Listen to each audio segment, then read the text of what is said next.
Olá, estamos dando início a mais um vídeo da série Transformar a Vida, Transformando a Mente. Na semana passada, para quem acompanha os vídeos, a partir do momento em que eles são colocados no ar, talvez tenha notado, a pessoa que acompanha dessa forma, talvez tenha notado que na segunda-feira da semana passada nós não tivemos o nosso encontro, nós não tivemos a semana 12.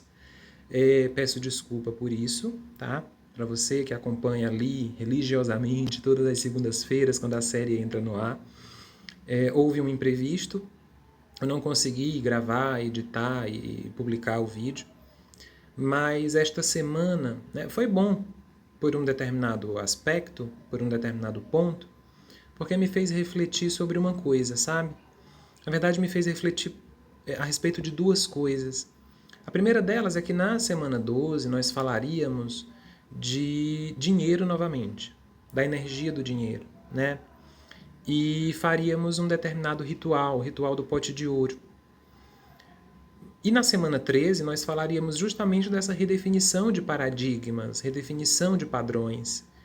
Então, não ter tido o vídeo da semana passada me fez pensar melhor a respeito de será que valeria a pena recomendar mais um ritual de prosperidade sem antes trabalhar melhor os paradigmas, as limitações, as crenças limitantes, E aí eu cheguei à conclusão de que não valia a pena. Por essa razão mesmo eu condensei a semana 12 e a semana 13 no mesmo vídeo, que é o vídeo que nós veremos agora, O conhecimento, na verdade, que nós veremos agora. O segundo ponto diz respeito à questão do canal. Porque quando nós temos alguém que nos guia, quando nós temos alguém que nos orienta, se essa pessoa nos falta, o que geralmente acontece é de a gente ficar parado. Tudo aquilo que a gente vinha aprendendo, a gente para. A gente meio que aguarda, a gente entra num estado de espera, num estado de aguardar que aquela criatura que era o nosso canal retorne. Eu espero que vocês que acompanham a série não tenham se colocado nessa condição, tá? Mas eu achei importante, foi o segundo ponto que eu achei importante de não ter vídeo na semana passada, para que eu pudesse refletir com vocês a esse respeito. Eu estou aqui na condição de alguém que está compartilhando um conhecimento e aprendendo junto com vocês, Eu sigo o passo a passo desse conhecimento da série Transformar, que eu estou comentando com vocês agora. Eu sigo também o passo a passo, Eu não sou só aquele que fala a respeito, eu sou também aquele que faz. E faz simultaneamente. Faz antes para poder gravar o vídeo e faz simultaneamente junto com vocês no decorrer daquela semana respectiva aquele vídeo. Então eu acabo me importando como eu sendo o próprio canal. No entanto, vocês, que se deixam guiar e orientar pelos conhecimentos que eu compartilho aqui, não podem parar caso por alguma razão eu me ausente, Então você é autorresponsável. Você é o seu próprio canal, Você não precisa de alguém obrigatoriamente, você não precisa de alguém obrigatoriamente que lhe guie, que lhe oriente, que lhe diga o que fazer. Você já sabe. Então lembre-se de seguir a sua intuição sempre. Vamos então ao vídeo da nossa semana de hoje, ao conhecimento desta nossa semana, semana 12/semana 13. O desafio da redefinição de paradigmas. A estrutura da série Transformar é uma estrutura de redefinição de paradigmas, E por que é um desafio? É um desafio porque sempre que a gente precisa sair da nossa zona de conforto, sempre que a gente precisa praticar algum tipo de mudança na nossa vida, é desafiador. Imagina que você guarda um celular sempre no bolso direito da calça. Aí no dia que você guarda no esquerdo sem querer, por alguma razão, você meio que enlouquece, você tem um mini ataque cardíaco, Porque você vai buscar automaticamente o celular no bolso direito. Quando você não encontra, você tem esse mini ataque cardíaco. Aí de repente tudo volta ao normal porque você descobre que na verdade o celular estava guardado por alguma razão no outro bolso, no bolso esquerdo. Agora imagina que você queira mudar esse hábito. Você quer deixar de guardar o celular no bolso direito e passar a guardá-lo no bolso esquerdo. No começo vai ser muito difícil. Porque qual é o hábito? O hábito é guardar o celular no bolso direito. Então, quando você vai começar a praticar esse ato de guardar o celular no bolso oposto, vai ser um grande desafio, porque você vai precisar firmar uma nova verdade. Você vai precisar mudar um padrão. Você vai precisar estabelecer uma nova ordem de consciência. É por isso que é um desafio a redefinição de paradigmas. Se com tudo isso que eu já falei você ainda não entendeu o que é um paradigma, eu passo aqui para você e lhe digo o seguinte, olha, por que não passa? Passou. Eu trouxe aqui para você um significado, né, bem básico mesmo, de um dicionário online sobre o que é paradigma, né? Então a gente tem aqui, olha, o que é que o dicionário fala a respeito da palavra paradigma? O que é que significa essa palavra? É um exemplo ou um padrão a ser seguido. É uma espécie de modelo, né? Então vamos dizer assim, por exemplo, ir à igreja aos domingos é um dos paradigmas associados ao cristianismo. Ou seja, é um dos modelos, é um dos padrões do cristianismo. Quando você diz, por exemplo, que você é católico, né, todo mundo automaticamente associa a você o padrão de todos os domingos estar na igreja, né? Então, o paradigma é um padrão a ser seguido, é uma espécie de modelo. O segundo exemplo aqui é um padrão já estabelecido, é uma espécie de norma, né? Então, é uma coisa imposta pela vida, pela sociedade, pelo sistema. Por exemplo, as empresas seguem o que é imposto pelo paradigma de mercado, ou seja, as empresas vão trabalhar conforme aquilo que o mercado estabelece como sendo um padrão, como sendo uma norma, né? Lá embaixo a gente vê, olha, sinônimos de paradigma. Paradigma é sinônimo de arquétipo, né? Palavras parecidas, né? Com significados parecidos. Arquétipo, né? E o que é o arquétipo? É um padrão inconsciente, né? Que nos acompanha enquanto sociedade desde tempos imemoriais. Então eu tenho o arquétipo da mãe, o arquétipo do pai, o arquétipo do filho, o arquétipo do professor, né? Todos esses arquétipos, ou seja, todos esses padrões vão determinar as atitudes e até mesmo os pensamentos e os sentimentos dessas pessoas. Então a gente tem um modelo de pai, um modelo de mãe, um modelo de filho, um modelo de professor e diversos outros. Né? Então o paradigma é o quê? É um exemplo, é um modelo, é uma norma, é uma regra. E avançando mais ainda, nós podemos entender, a nível de definição, modelo, norma, padrão, a gente pode entender que ele é uma crença limitante. Quando nós falamos de paradigmas, nós estamos falando de crenças. E no tocante à busca que nós estamos fazendo nessa jornada de transformação mental para transformar a vida, a gente vai trabalhar justamente o aspecto que está ligado aos paradigmas, às crenças limitantes, limitadoras, né? É importante que a gente entenda o seguinte: toda jornada de transformação implica numa revisitação desses paradigmas, numa revisitação dessas crenças e a sua consequente transmutação. Ou seja, quando eu vou praticar uma jornada de transformação, obrigatoriamente eu vou rever as crenças, né? Eu vou trabalhá-las melhor, eu vou ampliá-las, eu vou modificá-las, eu vou transmutá-las de alguma maneira. Se eu vou revisitar essas crenças, pode ser que eu mexa em coisa que eu talvez não queira mexer mais, mas que eu preciso para poder avançar para além das crenças limitantes. Por exemplo, vamos dizer que você hoje tem 50 anos de idade e você se acha burro ou burra, né? Nada que você faz é suficiente, porque você sempre acha que você é burro ou burra. E você atrai pessoas e situações que te colocam nessa condição de ser uma criatura, entre aspas, burra.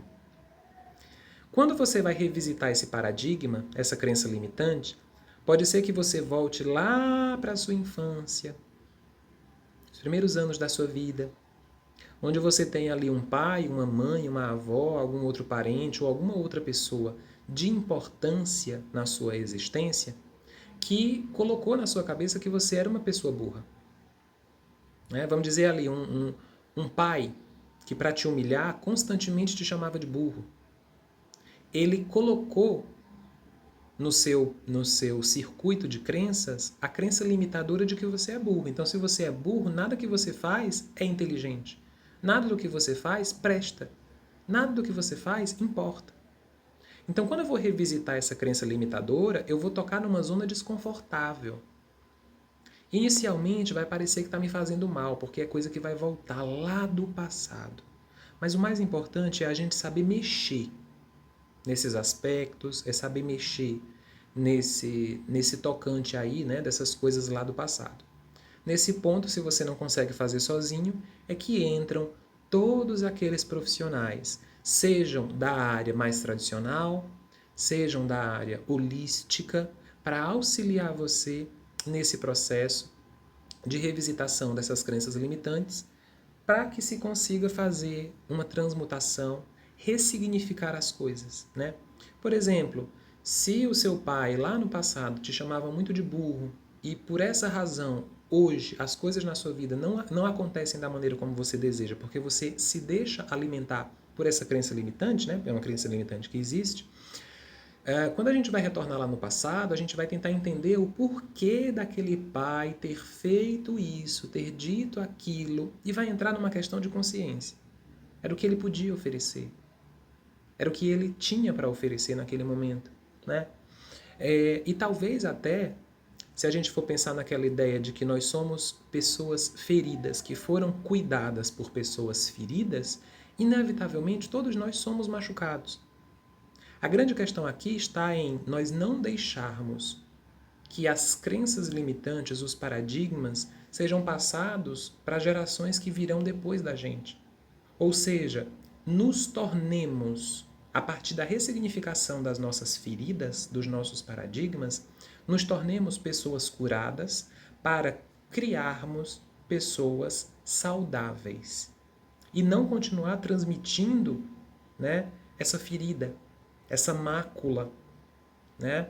Então essa jornada de transformação visa principalmente isso.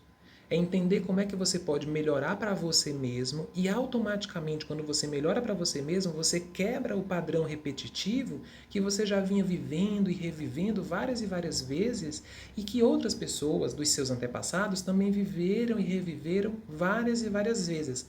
Você rompe a bolha, você quebra o circuito, o ciclo repetitivo. O mais importante também que a gente saiba é que transmutar não significa trocar uma crença limitadora pela outra. É claro que assim, da mesma forma como acontece com algumas pessoas que são viciadas em algum tipo de droga, né? Então elas às vezes elas podem fazer trocar uma droga muito pesada por uma mais leve, como se fosse uma espécie de compensação até que ela consiga se libertar de todas as drogas, ou pelo menos para se livrar da droga mais pesada e ficar com essa que é mais leve, né? No caso das crenças limitadoras, não é muito bom, não é muito bacana trocar uma crença limitadora por outra, né? Porque na verdade é simplesmente você continuar se afogando dentro do mar, tentando se apoiar em pessoas que também estão se afogando. É um exemplo. Vamos imaginar que tem lá um grupo de 5 pessoas se afogando. Todos os 5 estão se afogando no mar alto. Aí você tenta se salvar subindo em cima de algum deles. Não vai adiantar. Porque a pessoa vai afundar e você vai afundar junto. A mesma coisa funciona com a questão das crenças limitadoras. Não adianta trocar uma crença limitadora pela outra. Tá? O importante é trabalhar todas essas crenças limitadoras com o intuito de adquirir um novo padrão de paradigmas que já não te limite mais, que já não mine mais a sua força, a sua capacidade e o seu conjunto de habilidades em potencial, certo? Porque a gente aqui vai sempre acionar o aspecto potencial.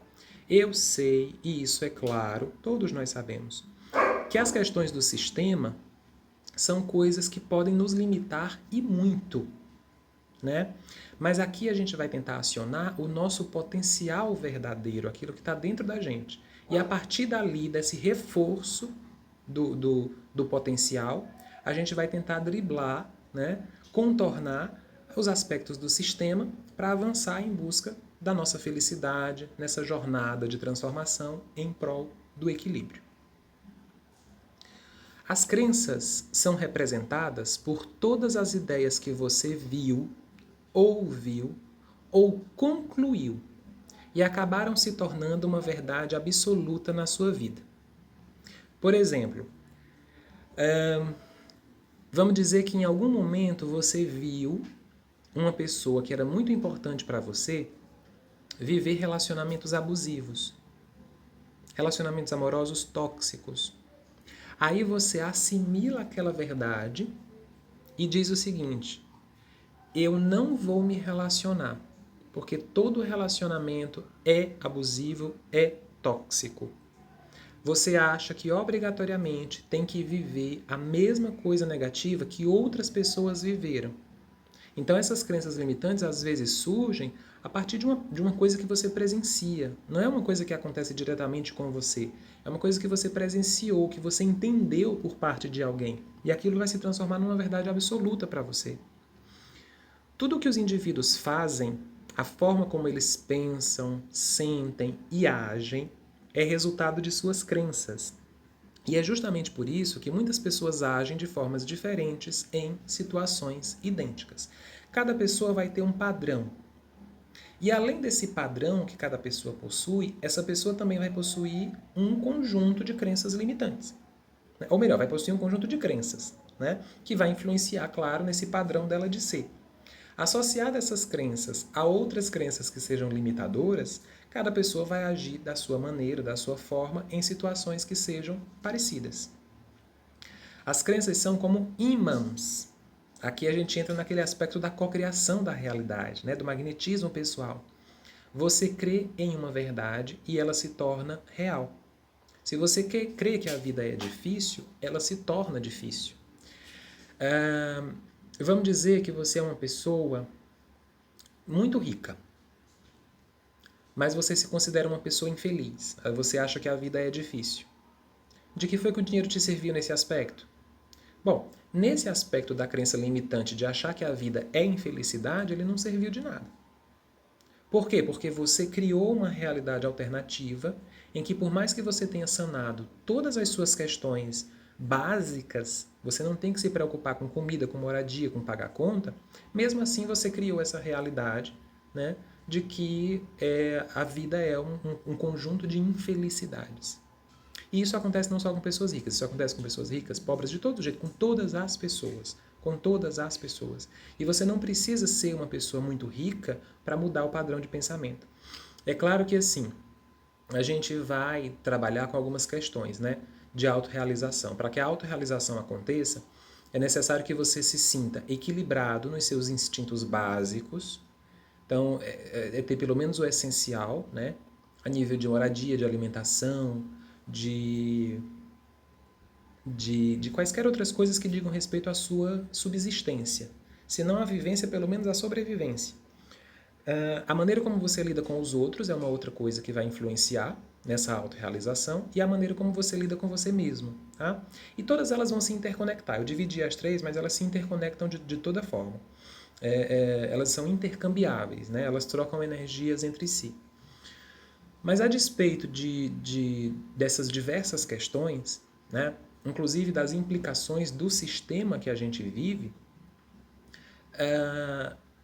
a gente consegue virar, vamos dizer assim, a chavinha quando a gente consegue associar o nosso pensamento com aquilo que a gente está vivendo. Então, muitas vezes a gente entra numa frequência de viver coisas absurdas no sentido negativo da vida. E quando a gente vai perceber, todas essas coisas foram antes criadas e imaginadas na nossa cabeça. Então você criou uma verdade e ela se tornou real. É aquele aspecto da cocriação, né? Você aprende a cocriar a sua verdade. Então você vai ter que utilizar o seu pensamento e o seu sentimento para influenciar numa atitude diferente dentro da sua vida. A espiritualidade tem falado ultimamente de um triângulo, que é um triângulo de poder. Mente é um lado do triângulo, emoção é o outro triângulo, atitude é a base. Então, a mente vai influenciar o pensamento vai influenciar no sentimento, que vai influenciar na atitude. Então, a atitude, que é a existência que se firma, que se cria na realidade, que se materializa, só acontece mediante o pensamento, né, a associação entre o pensamento e o sentimento. Então, inevitavelmente, aquilo que a gente crê, aquilo que a gente enxerga, aquilo que a gente sente como verdadeiro, de fato, se torna real a curto, médio ou longo prazo. Tá? Como alguém que acha que a vida é uma grande infelicidade e ela realmente vai ter a vida como uma grande infelicidade, porque aquilo vai ser a verdade dela. Isso acontece porque você está conectado com essa verdade e a vida te trará situações que sejam compatíveis com essa vibração. É a ideia do magnetismo pessoal, né? Então, se o seu magnetismo pessoal implica na atração de coisas negativas, você só vai atrair coisas negativas. Se ela implica na atração de coisas positivas, você só vai atrair coisas positivas. Como a nossa vida aqui na Terra é composta de altos e baixos, né? É sempre desse movimento de oscilação, uma hora está em cima, outra hora está embaixo, um dia é noite, numa hora já é noite, na outra hora já é dia. Hoje eu estou triste e daqui a pouco eu estou feliz, né? Como a vida é composta dessa dualidade, então essa dualidade vai fazer parte do nosso processo de aprendizado. Mas mesmo vivendo essa dualidade, vamos imaginar que no circuito da dualidade a gente entrou numa frequência em que a vida nos coloca de viver uma grande felicidade. Mas se a gente estiver atraindo só coisa negativa, essa felicidade não nos alcança. Porque a gente vai viver justamente aquilo com a qual a gente está conectado, né? Nós precisamos nos conectar. Para arrematar esse trechinho aqui do texto, nós precisamos nos conectar com aquilo que realmente queremos para as nossas vidas. Você precisa saber qual é o seu projeto de vida, o que é que você deseja alcançar e se firmar naquilo. Tá? Nos momentos mais difíceis, que eu tenha resiliência, né? E na hora de conquistar as minhas coisas, que eu tenha perseverança, mas que acima de tudo eu tenha fé em mim. Porque automaticamente, quando eu acredito em mim, eu acredito em tudo aquilo que vai me fortalecer, me revigorar, para que eu me mantenha firme, seguro, forte o suficiente para avançar em busca daquilo que é o meu objetivo pessoal de vida. A gente possui 3 grupos principais de crenças, né? Sejam elas limitadoras ou não. As crenças hereditárias, que são aquelas crenças que estão voltadas para o sistema familiar, né? São coisas que são compartilhadas entre os mesmos membros da família, ou que são impostas pela família.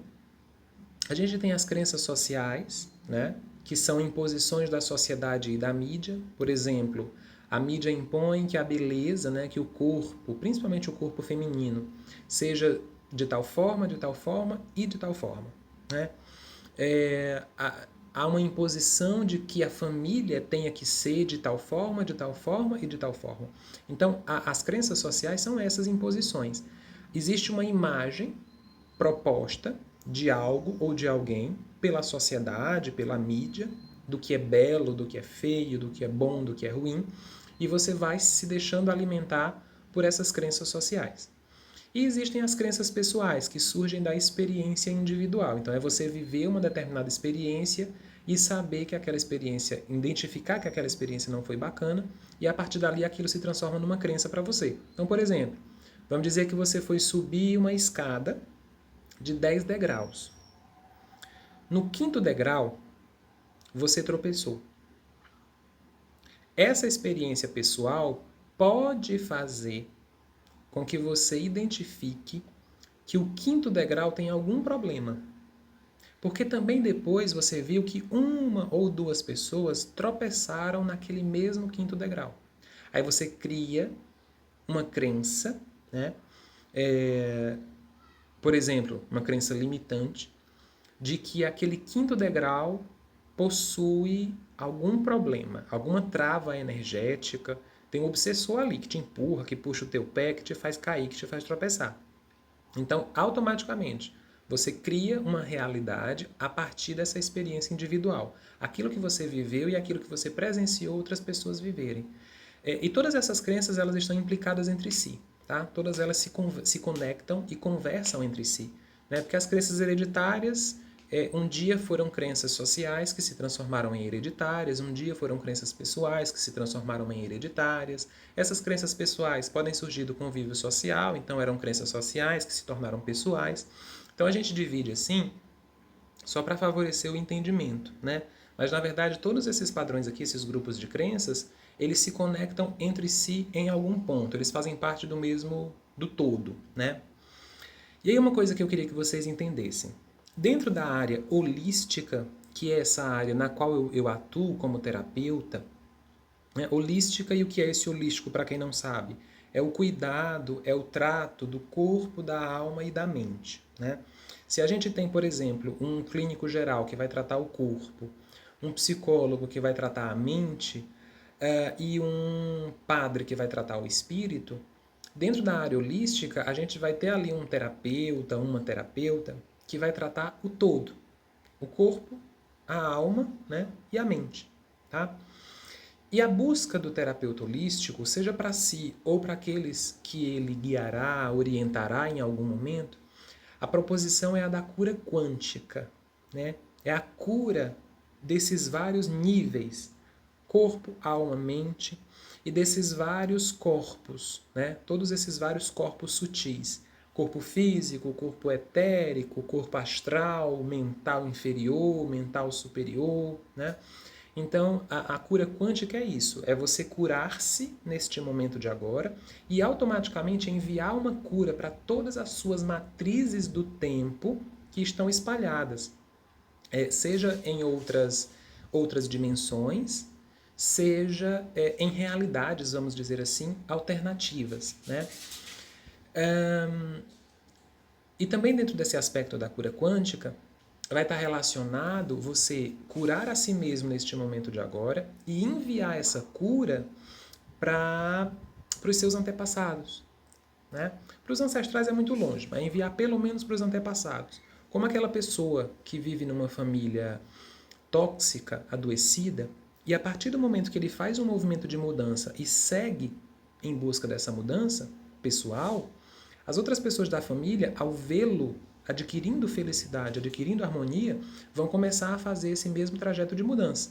A mudança não é coletiva, a mudança é individual. Há uma proposição de uma mudança coletiva, mas ela tem que partir do indivíduo. Então, conforme um indivíduo desperta, ele possibilita, ele abre o caminho para que outros indivíduos comecem a despertar e o sigam por esse mesmo trajeto ou criem as suas próprias rotas, né? Então, dentro da área holística, para trabalhar a cura quântica, é muito importante que vocês tenham em mente que a cura só acontece mediante o tratamento dos paradigmas. Quem se consulta comigo com as cartas vê que eu não falo simplesmente de amor, eu não falo simplesmente de dinheiro, eu não falo simplesmente de trabalho. É claro que falo de tudo isso, porque tudo isso faz parte da vida e tudo isso é importante também. Né? A gente tem que falar do tudo, a gente tem que falar do todo. No entanto, não adianta eu dizer para você que tal coisa vai acontecer e não te dizer as possibilidades de que não aconteça mediante as suas crenças limitantes, os seus paradigmas. Tá? Então, alguns paradigmas eu trouxe aqui hoje, que eu vejo com muita frequência dentro desse âmbito das terapias holísticas, que é interessante de a gente revisitar. Por exemplo, eu só consigo mudar se eu tiver alguém que me guie sempre. Se você é uma pessoa que acredita que só consegue mudar se tiver alguém para te guiar, então você não é autorresponsável. Por quê? Porque você está jogando a responsabilidade da sua vida nas mãos dos outros. Semana passada a gente não teve o vídeo. Certo. Mas você não está na frequência da série Transformar? Tô. Então, não é para você sentir a ausência do vídeo. Ou você pode até sentir a ausência do vídeo, mas não é para você sentir a ausência do guia. Porque você é seu próprio guia. Siga a sua intuição. Hoje tinha vídeo, não entrou. O que é que eu faço? Sei lá, segue a sua intuição para ver o que é que ela manda você fazer para manter alimentando essa frequência de transformação. Você é seu próprio guia. Você e seu coração são seus próprios guias. Não queira mudar só se tiver alguém para te guiar, porque não é sempre que vai ter alguém para te guiar. E se você sempre quer alguém para te guiar, significa que você não é responsável por você mesmo. O dinheiro é sujo. Se você está atrás de harmonizar a sua vida financeira e você acredita que o dinheiro é sujo, você não vai conseguir harmonizar a sua vida financeira. É claro que existe um padrão que está relacionado ao dinheiro, que surge de uma crença limitante social e pessoal, né? Ou seja, na sociedade você pode ver que as pessoas escuta dizer que as pessoas ricas não entram no reino dos céus, é mais fácil um camelo passar pelo buraco de uma agulha do que um rico entrar no reino dos céus. Gente rica só pensa em si mesmo. Gente rica não compartilha o que tem. Gente rica isso, gente rica aquilo. Ah, e o dinheiro, tal pessoa morreu por causa de dinheiro, outra pessoa foi assassinada por conta de não sei quanto de dinheiro. Olha, isso não está ligado à energia do dinheiro diretamente. Isso está ligado às pessoas que manipulam o dinheiro. Então a percepção que você tem não é exatamente de que o dinheiro é sujo. É de que as pessoas que o manipulam, naquele momento, o manipularam de maneira suja. Tá? Então a gente tem que rever também essa crença limitante de que o dinheiro é sujo. Ou de que você não é merecedor do dinheiro. Porque senão a gente nunca vai conseguir alcançar uma plenitude financeira dentro da sua vida. Terceiro ponto, estou aqui para pagar por algo. Se você está aqui para pagar por algo, significa que você está em débito. Se você está em débito, significa que falta alguma coisa. Se falta alguma coisa, você está na vibração de carência. Se você está na vibração de carência, significa que você vai atrair coisas que não são completas. Se você vai atrair coisas que não são completas, você vai alimentar essa vibração de carência, essa vibração de falta que existe dentro de você. Então você tem que se sentir completo. Ah, o que foi que eu vim fazer aqui nessa vida? Eu vim pagar por alguma coisa? Não, eu vim viver. Ah, mas é porque eu acho que eu tenho um karma. Não tem karma nenhum. Você vai passar por vários processos de aprendizado, como qualquer outra pessoa vai passar, mas você está aqui para viver. Viva! Ah, mas é porque eu acho que eu tenho um problema com meu pai, que é de outras vidas, e eu vim aqui só para pagar por isso. Não veio. Só para pagar por isso não veio. Então, mude esse pensamento de que você está aqui em débito com a vida. Você pode ter muitos débitos com a vida, isso é verdade. Mas você não está aqui só para isso, não. Você está aqui principalmente para expandir a sua consciência. Você está aqui para se melhorar. Você está aqui por amor. Então, alimente-se desse amor e anule essa ideia, né, de que você está aqui porque está em débito, porque está carente, para evitar que você acabe atraindo mais pensamento, mais da frequência de carência para a sua vida.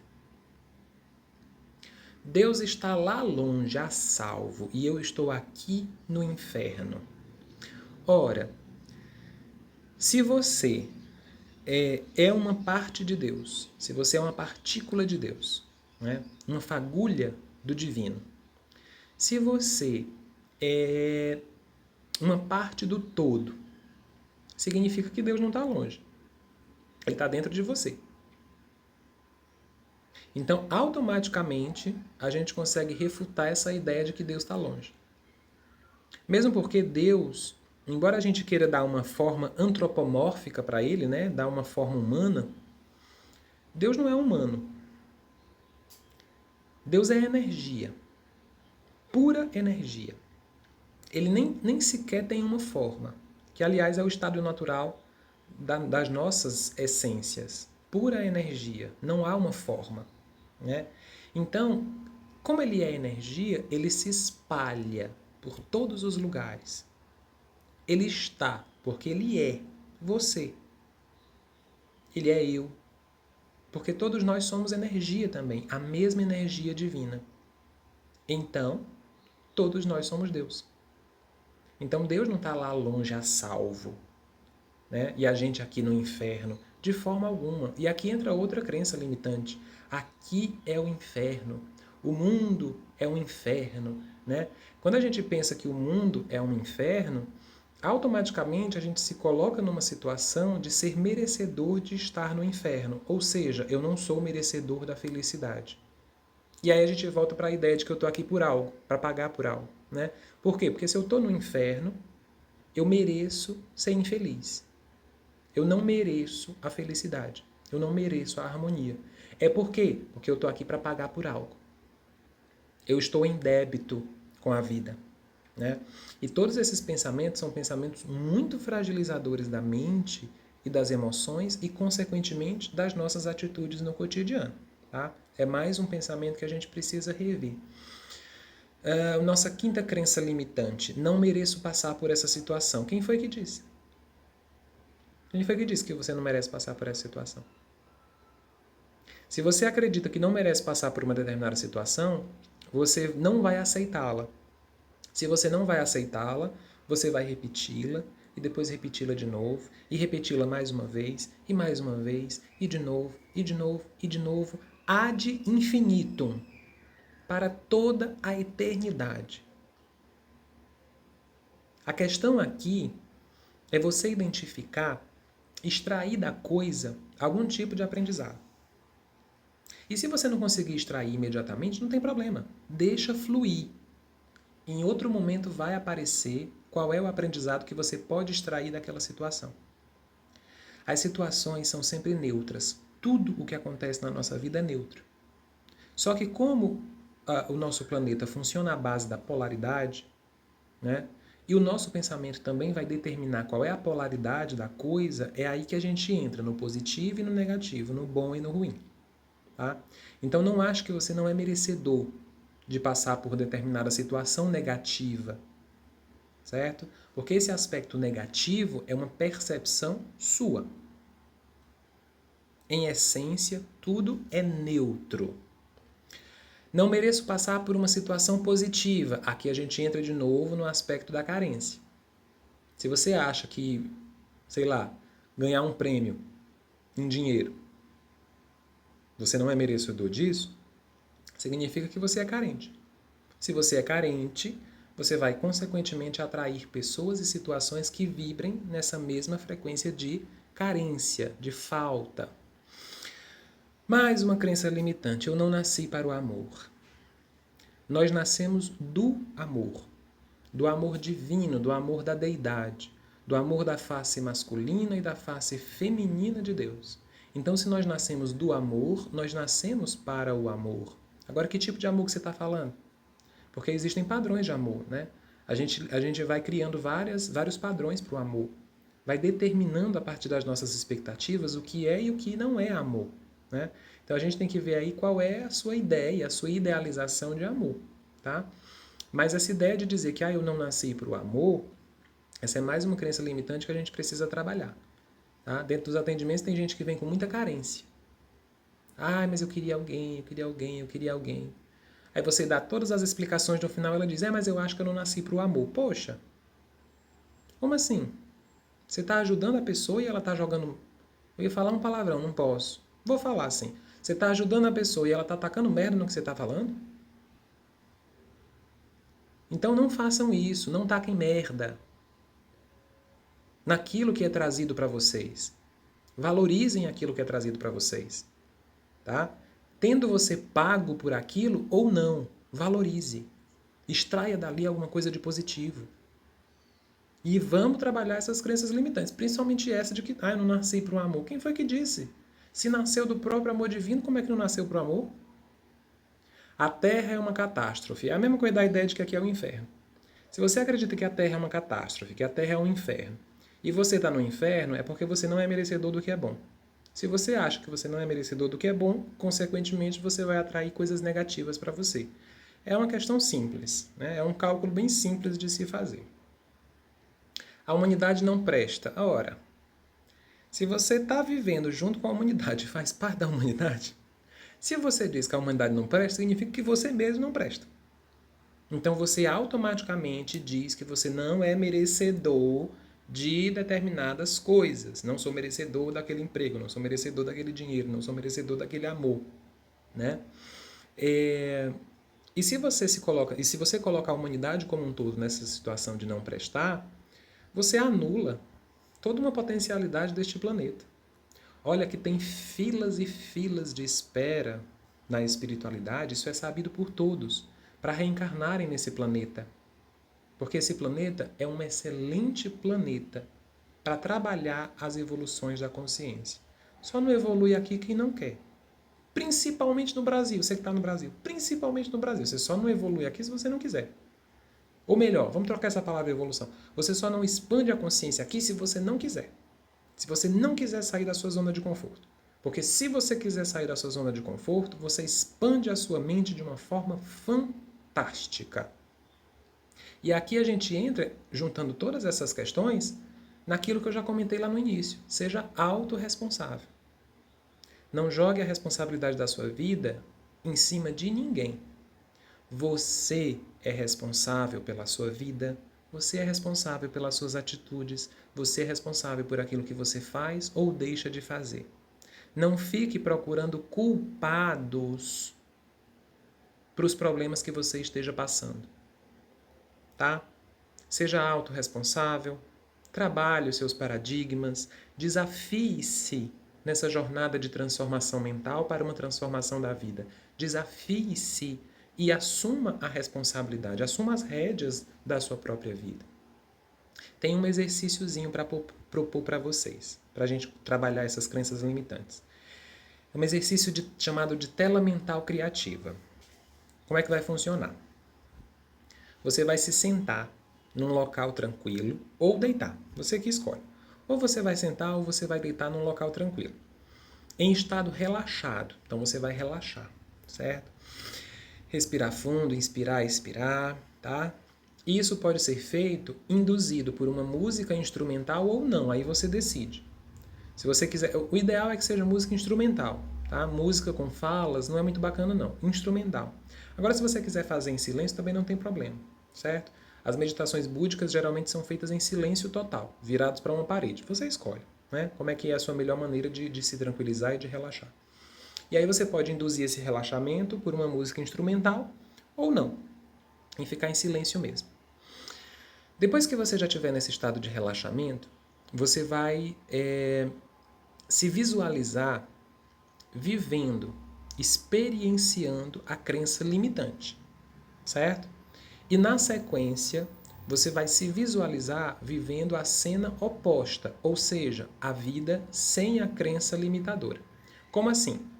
Vamos dizer que você tem medo, sei lá, vamos pensar aqui numa crença limitadora. Você tem medo de dirigir. Você tem medo de dirigir. Você vai se visualizar primeiro se deixando alimentar por esse medo de dirigir. É como se você estivesse se vendo ali dentro do carro e tremendo de pavor, alimentando essa crença realmente limitadora, de que você não consegue dirigir, de que você vai constantemente ter medo de dirigir. Na sequência, você vai respirar fundo e vai ver na sua tela mental o oposto. Você vai se ver ligando o carro e começando a dirigir lentamente, vivendo aquela experiência, vivendo aquele momento da melhor maneira que você puder, tá? Então é essa a questão. Você vai se ver vivendo a crença limitante e na sequência você vai viver vivendo o oposto, que é o quê? A vida sem a crença limitadora. É possível também fazer isso anotando em um papel aquilo que foi visualizado. Então você faz a visualização, depois você anota no papel. De um lado, com a crença limitante, do outro, sem a crença limitante. Faça esse exercício cotidianamente.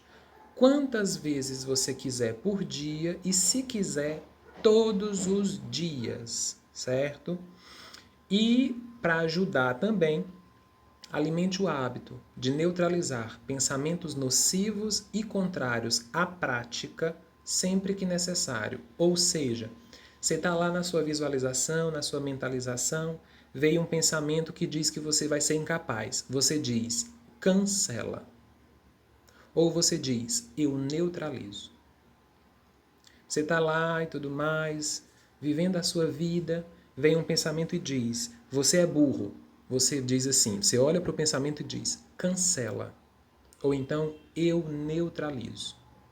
Você está lá fazendo um projeto maravilhoso, você sabe que vai dar certo, você confia em você. Aí vem um pensamento, uma vozinha dentro da sua cabeça e diz, você não é capaz. Você para um segundo, sente esse pensamento, olha para ele na sua tela mental e diz, cancela. Ou então, eu neutralizo. Tá? E aí essa técnica de neutralizar os pensamentos nocivos vai fazer com que você, aos poucos, né, consiga dominar esses pensamentos nocivos. Ou pelo menos lidar com eles de maneira mais tranquila. Né? Você controla os pensamentos em vez de os pensamentos lhe controlarem. Tá certo? Espero que você tenha gostado do nosso vídeo de hoje, da nossa comunicação de hoje, desse conhecimento maravilhoso. A gente volta a se encontrar dentro da série Transformar na próxima segunda-feira, tá bom? Um grande abraço para você e até o nosso próximo encontro.